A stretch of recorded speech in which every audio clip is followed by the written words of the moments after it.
Улс төрийн чин манлайлагч телевизийн зорилттой төслийн сурвалжлах хэсэг эх орныхон өмнгийн цэнхэр говь дээр хүрэлцэн ирээд байна. Бид Өмнөгов аймгийн Номгон сумын нутагт хурж ирээд тэмээчин залуучуудтайгаа уулзаад хагас мянга гарan одоо шимэний дэргэд уулзалтуудаа хийж байна. Миний хувьд маш сайхан байна сэтгэл. Элсэн далай хөлөг онгоцсон. Энэ гайхамшигтай сүрлэг амьтны одоо зоон дээрээс үзэгч хүмүүнтэйгээ төслийнхаа тухай мэдээлэлээр уулзж байгаадаа баяртай. Ер нь бол одоо эх орныхон 408 зохиос болон хэлийн чандад ажиллаж амьдарч сурч байгаа манай залуучууд маань байгаа суугаа газар орноо хөгжүүлэх гэсэн тийм ээ. Улс эх орноо хөгжүүлэх гэсэн сайн санал санаачлаг болгоныг манай нэвтрүүлэгт одоо илгээсэн байгаа. Олон сайхан залуучууд маань бас ингээд шалгарлаа. Үнэндээ бол бидний амьдарч байгаа Монголын сайхан эх орн маань бол хангай, говь, хээр, цавчин мөндөр, уус, ноён шав хориглууд боссон. Үнэхээр одоо хүний сэтгэлийг эзэмдсэн ийм орон гэж. Тэгээд одоо ямар их хувь заяагаар бид нар эзэн болж төрөө гэж одоо бидний дээд үеийнхэн дуулж ирсэн шүү дээ, тийм ээ. Монгол залуусыг тэдний шин шийдэл санаа бүхнийг төслөөрөө дамжуулан хүргэх бидний нэвтрүүлэг сонирхолтой аялал, сонжоот уулзалт, учрал тохиолыг туулан өнөөдрийг хүрлээ. Дэлхийн гүрэн Америкийн нэгдсэн улс, дээдсийн үлгийн эх орон бүрд тойрон бүрээс хөгжлийн цахиурыг цахилж ажиллаа эхлүүлсэн. Эх орны өнцөг булан бүрт хийсэн ажил аяллаас тоймлон өнөөдрийн нэвтрүүлгийн хоймор болгон танд хүргэж байна. Яг л өнөөдрийнх шиг ийм налгар өдрөөс эхлэн зуны дэлгэр цаг, дуутай хууртай найр наадам, дуграа цэнхэр гол мөрөнгээд дуусшгүй хаяат элсэн манхан бидний зорьсон газар бүхэн дурсамж дагуулж байна. Ерөнхий ивент тэтгэгч яг одоо яг эндээс Pepsi брэнд. Ивент тэтгэгч цэвэр агаарт эрүүл амьдарцгаая шин налайх хороолол. Ерөнхий ивент тэтгэгч хөгжилд хүргэх Монголын жигүүр Хүннүү Air. Ивент тэтгэгч дэлхийд танигдсан Монгол брэнд говь. Энэ бол шинэ Баатрынх, шинэ цагийн эх хотын айл. Харин энэ бол Хуучин Баатрынх. Хуучин Баатар сүүл үеийн том тэрэг хөлгөлдөг. Шинэ Баатар харин хамгийн хэмнэлттэй байгаль дээлтэй эко машин хөлгөлдөг. Шинэ Баатар Хуучин Баатар хоёр ижил шатхан хийж аялалд явхад Хуучин Баатарын том машин баян үлгээ ороод зогсож байхад Шинэ Баатарынх эко машинтайгаа Парис орж аялцгаалаа. Энэ бол Шинэ Баатарын эхнэр Шин Цэцэг. Тэр сарын өрхийн орлогоороо хэрэгтэй юм худалдаж аваад үлдсэнийг нь ирээдүйнхээ төлөө хуримтлуулдаг. Харин Хуучин Баатарын эхнэр Хуучин Пагам нь ижилхэн орлоготой хэрнээ их ганган. Өрхийн орлогоороо хэрэгтэй юмаач худалдаж авдаг, хэрэггүй ч юмаа худалдаж авдаг. Хуучин Баатарын охин Хуучин Чимэг усаа гамгүй хэргэлдэг. Ус чандман эрдэнэ гэж аав ээж нь сургаагүй юм байх та. Баг хүү шин тулга хогоо заавал хогийн савнд хийдэг. Харин Хуучин хүү хаад харсан газраа хогоо хайждаг. Шинэ Баатарын гэр бүл бол Улаанбаатар хотын ухаалаг хэрэглээтэй айл. Ухаалаг амьдралын төлөө ухаалаг хэрэглээг сонгоцгоё.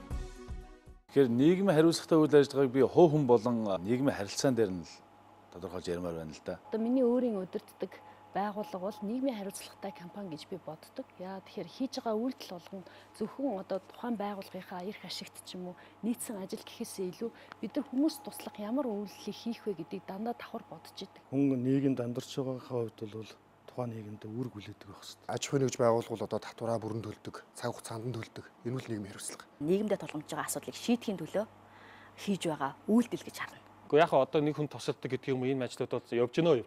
Нийгэм зөндөө явж байна. Одоо хүн бүрд хүн чанарыг ярьдаг болсон байна. Альва байгууллагын хөгжилд юм уу, хувь хүний хөгжлийн нэлээд өндөр зэгт бий болдог байх гэж боддог. Түүнээс үйл ажиллагаа тааруулч юм уу, ёс суртахууны хувь доголдолтой хувь хүнээс ч юм уу те ийм үйлдэл гардаг. Хариуцлагатай бол мөнгө төгрөгөөр үнэлэхгүй тийм их тусламжийг бас өөрийнхөө хариуцлагыг хүлээж хариу нэхгүйгээр бие хүн болж нийгэмдээ хийж хэрэгжүүлэхийг нийгмийн хариуцлагатай ажил гэж бодож байна. Ямар ч хэлбэрээр энд оролцож болно. Хувийн эмнэлэг байгуулах ч юм уу. Нийгэмд үнэхээр хэрэгцээтэй зүйлийг олоод тэр нь тухайн иргэдэд бас үр шимээ өгч байгаа бол тухайн хүмүүс нийгмийн өмнөөс хариуцлага хүлээж байгаа болов уу гэж ойлгодог. Хувь хүн өөрийн эрх ашиг биш олон нийтийн эрх ашигыг хамгаалсан тэр үйл ажиллагааг би нийгмийн хариуцлагатай үйл ажиллагаа гэж бодож байгаа. Нийгмийн хариуцлага гэдгийг бол зөвхөн байгууллагуудыг бол тэгж ойлгодог гэсэн байна. Энэ дээр бол бас хувь хүний нийгмийн хариуцлага гэж бас байх ёстой болов уу гэж биний хувьд боддог. Ажил гэдэг үг нь хастаж аваад нийгмийн хариуцлага гэдэг үг ингээд хастаад авах юм бол олон талаас нь харж болж байна л да. Нийгмийн сайн сайхны төлөө ядчил нийгэмдээ муу мухай зүйл хийхгүй байх хэрэгтэй гэж боддیں۔ Өнөөдөр миний хэлсэн үгийг сонсоод сууж 10 жилийн хүүхэд надаас асар их юм суралцсан. Надаас асар их юм харж байгаа. Тийм учраас би энэ дээр маш хариуцлагатай хандах хэрэгтэй. Өөрийнхөө дүрм журмаар хүлээсэн үүргээ зохисоор гүйцэтгэх нийгмийн хариуцлага гэж хэлнэ. Манай энэ ухаалаг шийдэл гэдэг төсөл маань бол бас яг энэ хувь хүний нийгмийн хариуцлага гэдэг зүйлтэй бол асар их уялдж байгаа. Манай Асас багийн зүгээс яг энэ ухаалаг шийдэл гэдэг төслийг хэрэгжүүлэхэд бол маш олон санаа гаргасан л да. Тэгээд тал талаасаа ярилцаад бүгдээрээ маш олон өргөн хүрээтэй янз бүрийн чиглэл барьсан санаануудыг дэвшүүлж энэхүү нэвтрүүлэгт оролцсон учраас яг энэ ухаалаг шийдэл гэдэг сэдвийг барихад бол хүнд байсан. Төслийн санаа бол уг нь эхлээд ухаалаг хэрэглээ гэжсэн. Жишээ нь миний зүгээс бол усны хэрэглээн дээр анхаарах ёстой. Бид бас усны нөөц соврдож байна. Усныхаа хэрэглээг бас бодох ёстой гэдэг ч юм уу тийм. Ингэж явж байгаад бид нар нөгөө ярилцаал ажил эхлээл ингээд явж байгаад аажимдаа бол ер нь ухаалаг шийдэл рүү орё. Мод руу орё тийм ээ. Энэ Улаанбаатархны асуудал бол ерөөсөө энэ утаа байна, тоошинцэр байна. Хөрсний бохирдол. Энэ дээр бид нар ямар нэг юм шийдэл гарц гаргая. Биднэрт бол их олон сонголт байсан л да. Анханасаа янз бүрийн санал санаачлалууд гараад яваал, хувирч өөрчлөгдөөл. Анх бол бүр ухаалаг сонголт гэж яваал. Сонголт гэчихээр нэг хүмүүсийг одоо жоохон буруу ойлгочих гоо те нэг сонгуулах гэж байгаа юм шиг. Ерөөсөө цөмөрөө шийдэл ярья. Тэгэхээр ухаалаг шийдэлт бол 3 санаа орж ирж байгаа л да. Ер нь алсын хараатай, эрүүл мэндэд тустай, эдийн засагт хэмнэлттэй энэ одоо шийдлийг бид нар ухаалаг шийдэл гэж томьёолсон. Ухаалаг гэдэг янз бүрээр тайлбарлаж болно ш. Бид нар ерөөсөө 4 үгээр тайлбарлаж байна. Эдийн засгийн хувьд хэмнэлттэй юм бай, эрүүл мэндэд тустай юм бай, эко байдлыг дэмждэг бай, урт хугацааг харсан юм бай. Энэ бүгд цогцоороо бид нар ухаалаг гэж хараад байна. Ухаалаг одоо хүн бол зөвхөн одоо эрүүл мэндэд анхаарахаас гадна бас эдийн засгийн хувьд өөрийн гэсэн шийдвэртэй ухаалаг хандах хэрэгтэй гэдэг бас тийм одоо шийдлийг гаргаж өгч байгаа. Бидний иргэн тойрон дандаа яг энэ байдлын эсрэг энэ дөрвийг хангахгүй ийм олон шийдвэрүүд гараад байна. Миний одоо иргэн тойронд амьдарч байгаа газар хин нэгэн одоо мод тарих ч юм уу тэнд байгаа асуудлыг шийдэх юм бол тэнд би хонцын сэтгэлээр хандах тийм сэтгэлгээ байна л да. Иргэн бүхний оролцоог тэнд шингээгээ тэр бүх зүйлийг хамтын хүчээр олуулаа шийдсэн бол тэнд тэр бүх зүйл урт удаан хугацааны туршид одоо амьдрах чадвартай тийм одоо ажил болж төлөвшөн. Тийм учраас бид нэр урт хугацааны хугацаанд өргөж өгөх одоо тийм ажлыг бодлогын түвшинд чиглэлцэж багаараа шийдсэн юм шийдэл байгаа. Яг тэр гэр оролын 178 мянган өрхийн 178 мянган яндангийн дэргэд бол заавал нэг мод байх ёстой. Бид нэр өнөөдрийг хүртэл 5 тэрбум төгрөг зарцуулсан боловч 80% нь ургаж чадлагүй өгцөн байна л да. Тэгэхээр энэ яагаад ингэсэн гэхээр ерөөсөө услгаагаа буруу эзэнгүүл байлгацсан байна. Хашаа болгонд мод тарьчвал хамгаалалттай болно.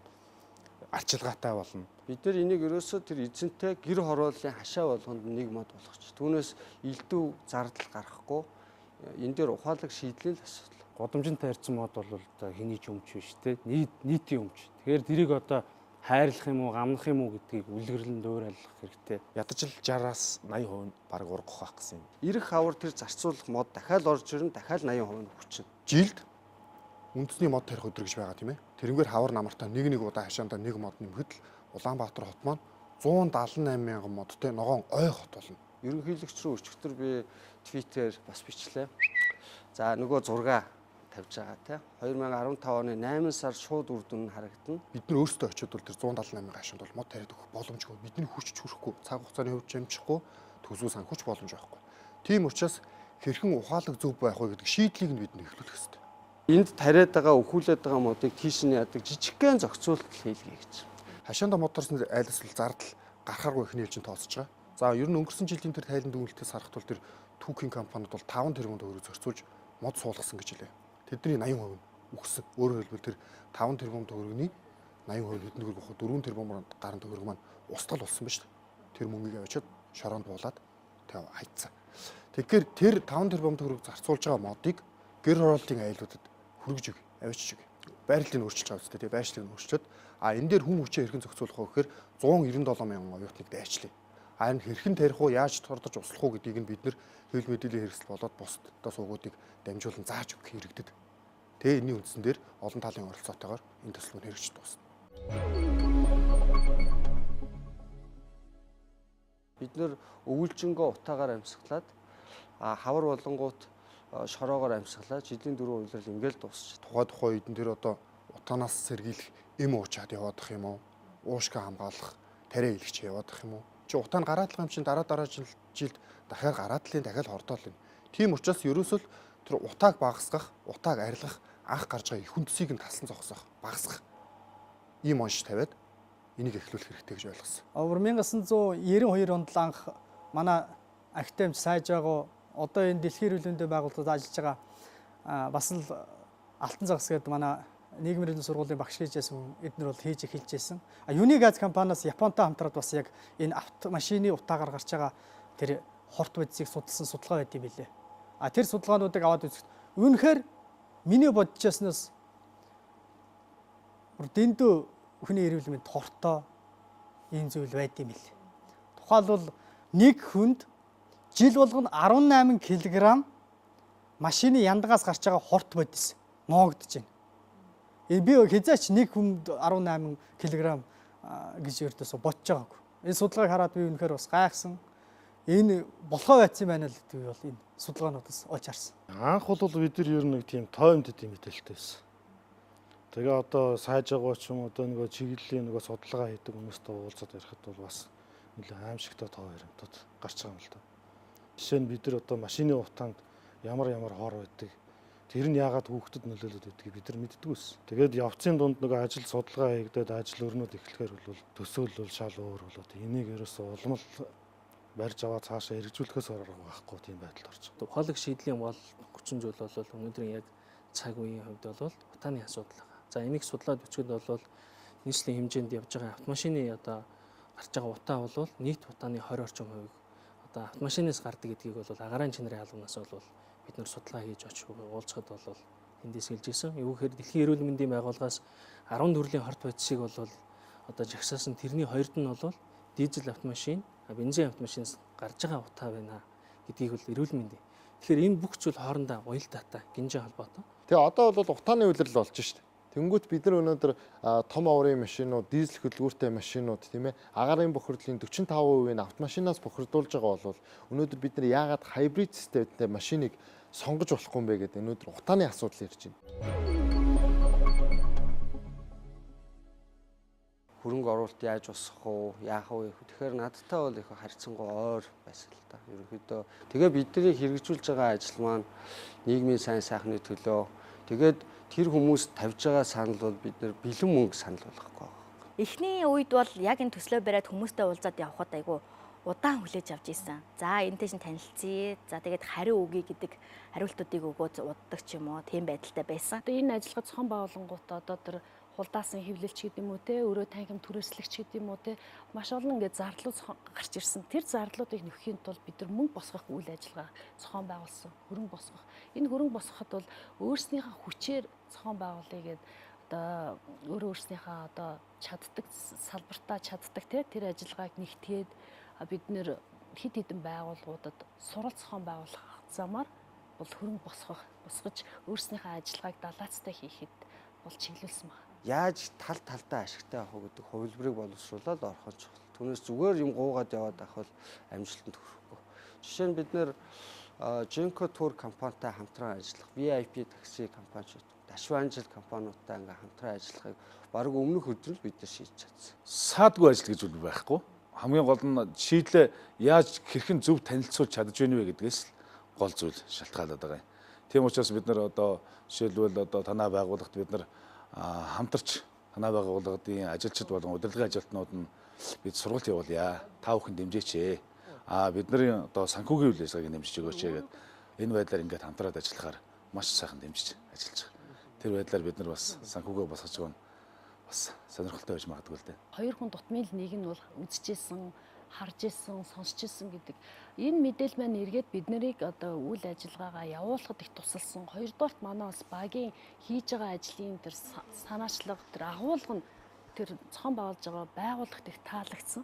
Тэгээ бид нар анх удаа уулзаал нэг удаагийнхаа уулзалтаар л ер нь бол бүтээгээл тухайн байгууллага зөвшөөрөл ингээ явсан нь бол бидний хувьд бол нэгдүгээр их азтай байхаас гадна хоёрдугаарт бас бидний энэ ажиллагааг одоо улс орны хэмжээнд ч юм уу те хүмүүс их анхаарлаа хандуулж үзэж харж байгаа юм байна гэж бас тийм ойлголт авсан. Яг Монголоо гэсэн үндэсний компаниуд л ер нь нааштай хандсан шүү. Яг энд хэлэхэд гадны захиралтай одоо нэрийг хэлээд яах вэ те?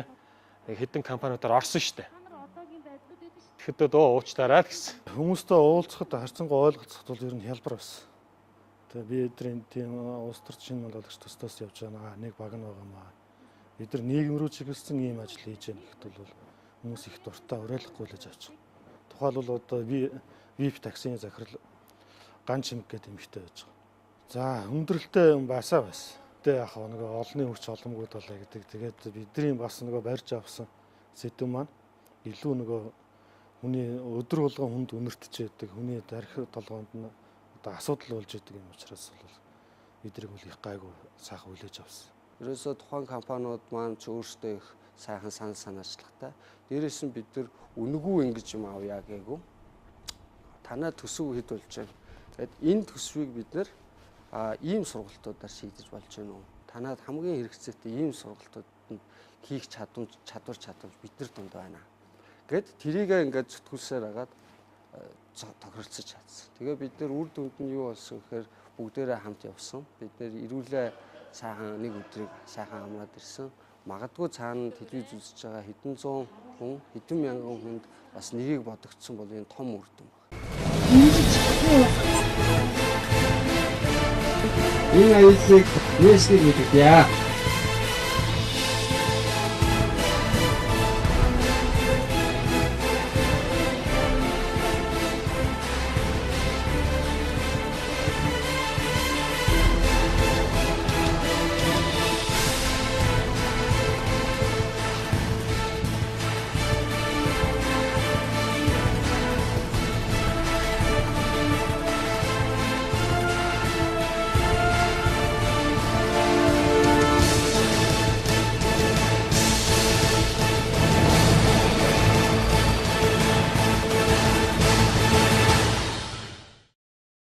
Ерөнхий ивент тэтгэгч яг одоо яг эндээс Pepsi брэнд. Ивент тэтгэгч цэвэр агаарт эрүүл амьдарцгаая шин налайх хороолол. Мэдээллийн хамтран ажиллагч өдрийн сонин өглөө бүхэн тантай хам. Хамтран ажиллагч мэдээ цэгийн мэн үннийг мэдээлнэ.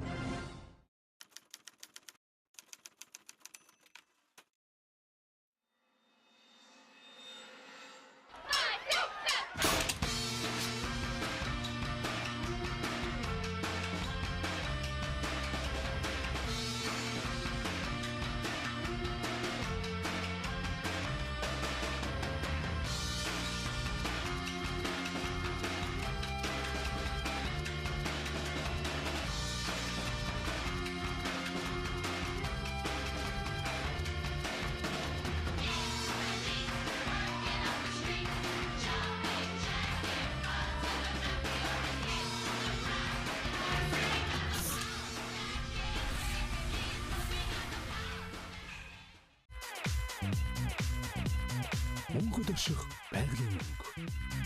Намруулийн шин загварууд худалдаанд гарлаа. Наран мандах зүгт цэвэр агаарт эрүүл амьдралын тав тухыг бүрдүүлсэн иж бүрэн 6,000 айлын шин налайх цогцолбор хороолол таны гэр бүлийн амар амгалан аз жаргалт амьдрах бүхий л таатай орчин болох ногоон байгууламж, сургууль, цэцэрлэг, бүх төрлийн үйлчилгээний төвүүдийг нэг дор бүрэн шийдэн танд хүргэлээ. Цэвэр агаарт эрүүл амьдарцгаая. Тэлмэн констракшн шин налайх хороолол.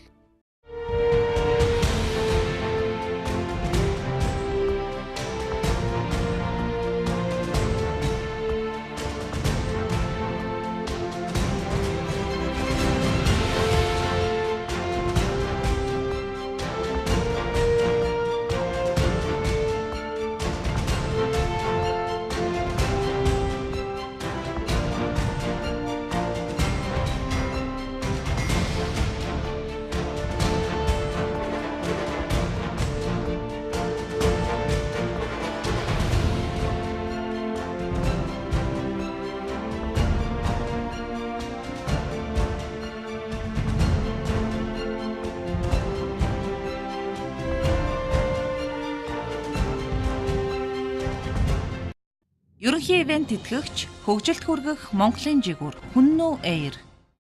Ивент тэтгэгч дэлхийд танигдсан Монгол брэнд Говь. Мэдээллийн хамтран ажиллагч өглөөний сонин үндснийхэр хашгийг хамгаална. Хамтран ажиллагч мэдээллийг сурвалж News CGM.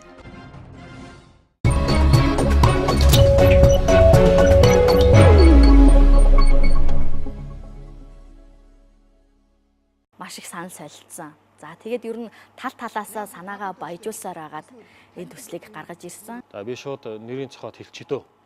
Манай Ганбаатар байна. Сансэр байна. Гандадгар байна.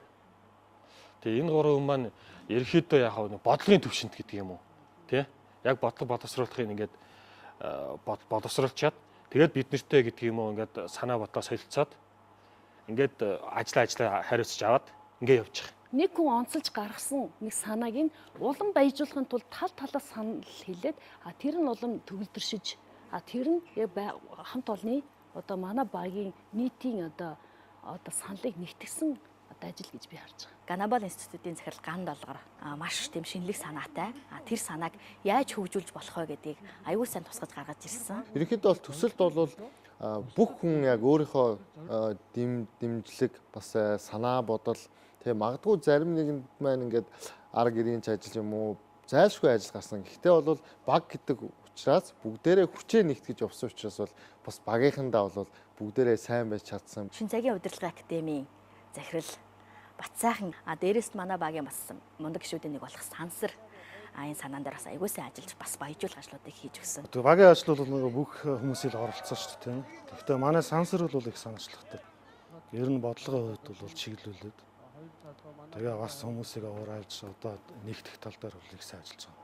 Энэ чи баяжигдаал явж байгаа санаа л да. Яг хин гаргасан гэж бол би хэлж мэдэхгүй байна. Эдгээр чи бүгд санаас юу яаж байгаа байхгүй. Бүгднийхээ санаа оноо ороод явчих. Сансраас гарсан санаа л да. Мод төслөл айл өрийн хашаанд модаар хийгээд. Тэгээ бусад гишүүд маань ч гэсэн энд бас өөрсдөө хувь нэмрийг аюул сайн оруулсан. Тэгээ ерөнхийдөө их өргөн хүрээнд энэ сэдвийг тал талаас нь баяжуулж чадсан учраас энэ төслийг хэрэгжүүлэхээр сонгож авсан. Миний оролцоо яг хошуу нэмэрлэн дээр нь одоо хариуцж авсан ажил гэдэг юм уу би хэвлэлийн баг хурлыг өөрийнхөө чадлынхаа ирээр зохион байгуулсан. Би бол ер нь туслах чиглэлийн тэгээ санааг баяжуулах тал дээр Улсын эрдэнэ гишүүн Ганбаатартай татаад оролцуулчих, дэмжүүлчих гэд гэрээ хийлээ. Тэгээ зарим нэг үр дүн гарч байгаа бах. Тэрийг л одоо өөрөө ярих нь сайшаад тийм. За би бол өөрөө эмч мэрэгчлээ хүн. Дээрээс нь одоо энэ утааны асуудал ер нь эрүүл мэндийн талаас нь бол маш бас санаа бодлоо их орууллаа. Манай багийнхаа надад ажил даатахад би яг цагийн минь цагт нь хийгээд аваад ирдэг. Тийм сайн гүйцэтгэгч. Одоо сайн манлайлагч болохоо суралцсан явж байгаа. Бүгдэн дээр нь санаа оноогоо хэлээл баяжигдаал явж байгаа. Бидний бүгднгийн санаа орж иж чинь гарч ирж байгаа байхгүй. Нэг хүнийхэн санаа гаргаад тэр нь амар дэмжигдээ явж байгаа бол биш. Шөндөө аавыгаас өгч ханаад өдөртөө ажиллаа хийдэг ийм энд нэвтрүүлэгтээ оролцдог ийм цаг үедээ тулгараад байна л та. Тэгээ энийг маань харин багийнхан маань ойлгож намайг тал бүрээс дэмжиж ажиллаж байгаад нь би бас маш их баяртай байгаа. Сонсчоод нэг үг хэлдэг. Тэгээд тэр маань бас үр дүнд хүрдэг, заримдаа хүрдэг, заримдаа бас няцаагддаг. Гэхдээ ер нь бол няцаагдчихсан тохиолдол бол байхгүй. Ер нь бол зохион байгуулагч талдаа л байна. Өөрийнхөө хариуцж авсан ажлыг бол биелүүлээд сайн оролцож байгаа гэж үзэж байна. Манлайлагч болохын тулд анхан шатнаас нь уу гүйцэтгэх шатнаас бол явж байгаа. Аль талыг нь гүйцэтгэж явах гэж би ойлгож байгаа. Зарим санаачлал үйл ажиллагаан дээр би манлайлан оролцдог, зарим дээр нь дэмждэг, зарим дээр нь өөр хэн нэгний санаачлалсан ажлыг хэрэгжүүлэх болоход гүйцэтгэгчээр магадгүй гүйцэтгэгчээр болох би тэрэнд ажилладаг. Аль тал руу хөрөөд ажилладаг. Хамгийн гол нь биднэрт амжилт үр дүн байх хэрэгтэй.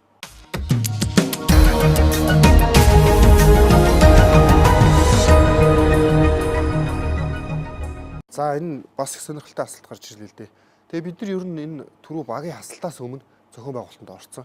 Одоо та бүхэн бас ажиллаж байгаа Асас CGM гэдэг одоо нээлттэй үйл ажиллагаа явуулж байгаа. За мөн Асас гэдэг нэртэй сан үүсгэе гэсэн одоо баримтчиг нь боловсруулаа явж байна. Ер нь хооштой бид нар чи бас нэг л үндсэн зорилготой явж байгаа шүү дээ. Улс төр чинь манлайлагч. Цаашдаа бид нар хүчээ нэгтгэж байж тэр орон зай руу очино. Тийм учраас одооноос эхэлж эвлэлт нэгдэе. За нэвтрүүлгэл яг бие биений хасах нэг дүрэн байгаа. Энэ үл зөвхөн нэвтрүүлгийн дүр юм. Цаашд бид нар хоошид амьдрал дээр улс төрийн орон зай дээр бид нар хамтдаа явах учраас эхлээ хамт ажиллах эхлээ тавих гэсэн үднээс бидний зохион байгуулалтанд орцсон. Багийнхандаас уриалаад. Энэ маань үеийн үед Асас баг нэг юм хэрэгжүүлсэн юмтай. Ер нь улс төр шинэ манлайлагч зорилттой төслийн маань нэг бүр үр дүн болчих юм билүү те. Бүр бодиттой нэг үр дүн ч байх юм билүү гэдэг амбиц л надад байгаа байхгүй. Төслийн үр дүн өнөөдөр гарахгүй ч магадгүй.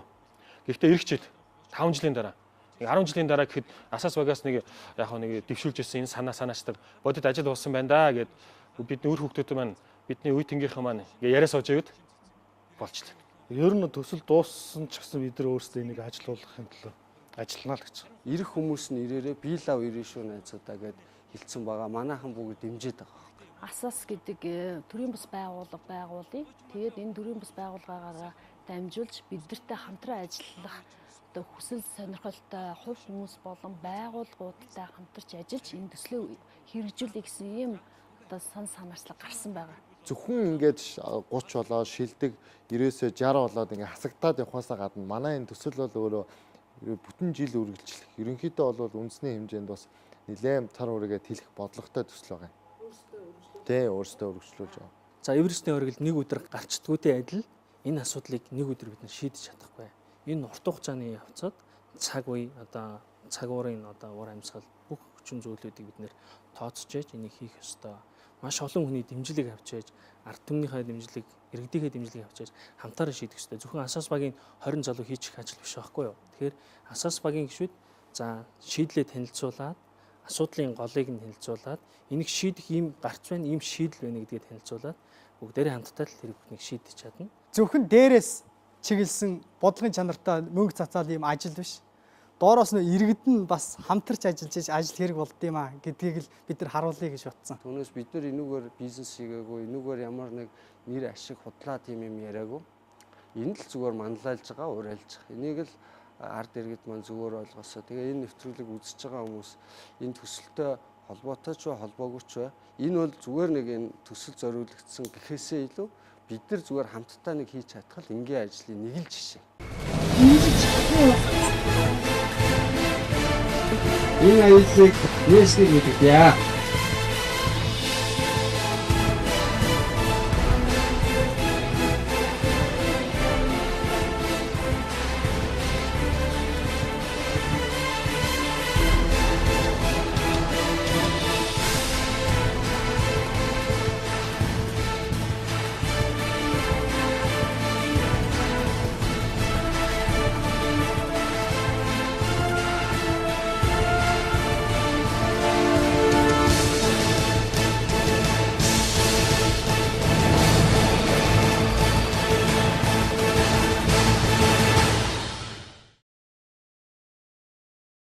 Уушигтай Монголын төлөө. Эрүүл ирээдүйн төлөө. Нийгмийн хариуцлагатай залуучууд хамтдаа. Ухаалгаар шийдэцгээе. Ухаалаг сонголтыг хийцгээе залуусаа. Ухаалаг Монголын төлөө нэгдэцгээе. Ухаалаг шийдвэр гаргацгаая залуусаа. Ухаалаг шийдэл эрүүл амьдрал. Ухаалаг шийдлийг хамтдаа хэрэгжүүлээ. Эко орчин эрүүл амьдрал. Иргэн бүр хашаандаа мод тарья. Нэг хашаанд нэг мод. Монголынхон төлөө асцгаая. Монголынхаа төлөө асцгаая гэж уриалмаар байна.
Shin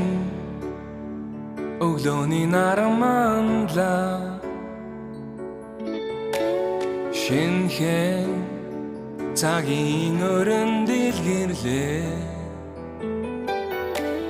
Сарул сайхан миний Монголд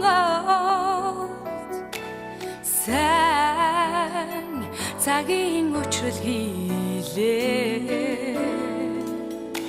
Сарул сайхан миний Монголд сайн цагийн учрал хийлээ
Галтай насны дурсамж айлгуу мэндэл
болсон их орныхоо хөгжлийн төлөө тэмц.